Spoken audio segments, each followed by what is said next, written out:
There is no faithfulness, no steadfast love, and no knowledge of God. And this knowledge of God that is speaking of is not just a head knowledge, but genuine fellowship and relationship with Him. You cannot really know a person. Think about this in everyday life. You would never really get to know a person if you did not spend regular time with them.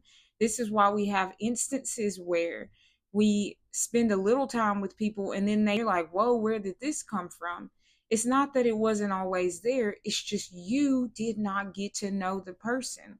And it's the same thing with God.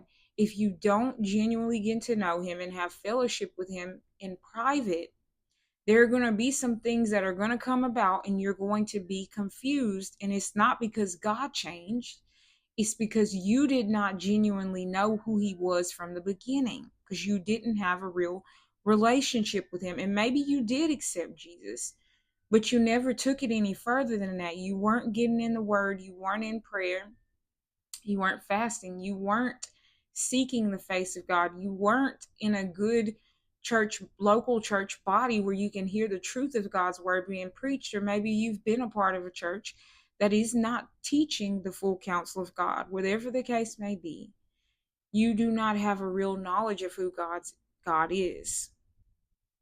And again, it may not be that you have no knowledge, but it could be that somewhere along the way you began to assume that you knew enough and stopped seeking Him.